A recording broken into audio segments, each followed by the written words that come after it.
Hello guys! Flex ko lang yung aking bagong kasama sa paglalaba. Ayan siya guys. Yung dati kong kasama, kilalang brand yun. 6 kilos siya pero kalahati ang presyo noon dito ngayon kay Midea. Si Midea sobrang para sa akin mura. Pero ang ganda niya, promise. Ayan, 7.5 kilo pa siya. Nung una ayaw ko sa kanya kasi syempre hindi ko siya masyadong parang bago sa pandinig ko. Tapos hindi ko siya subok.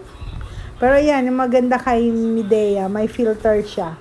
Yung water niya na papasok sa washing is filtered. Kaya medyo natutuwa ako kasi ang linis ng laban niya.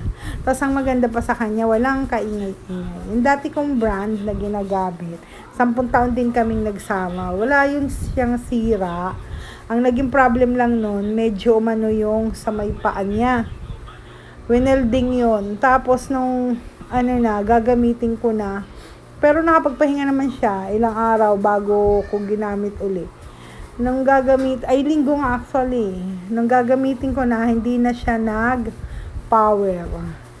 Hindi ko alam kung ano nang naging problema. Tapos yun, kaya bumili kaming bago. Yan siya guys. Yan, si Midea nga. Sabi nung kasama ko, try ko daw kasi subok niya daw niya yan. Maganda raw, malinis at bla bla bla bla. Sabi niya.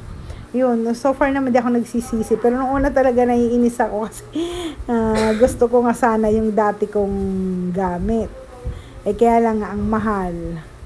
Sobrang mahal, kalahati yung 50% yung nila price. Dito kay Midea. Kaya ayun, ayan siya. Ang ganda naman, naaliw ako kasi siyang ingay, as in walang ingay. Ayan siya guys. Tapos hindi siya ma-vibrate. Yan. Tapos ang linis pa ng laba. Front load din yung dati kong gamit. Yan siya. Ayan yung aking sabon. Tapos ang binili namin niya may libreng yan nga yung sabon na yung Breeze. Yan. Kaya yan. Ang gamit ko lang naman talaga Ariel or Breeze lang. Yung dalawa lang ang pinagpapalitan ko. Tapos yung aking Fabricon is Downy. Yan siya guys. Basta natutuwa ako sa kanya. Kasi ito si Midea. Meron lang siya kung gusto kong yung dryer lang. Meron siya. Unlike nung sa dati kong brand, dati kong washing, wala siyang ganun. Yan siya guys.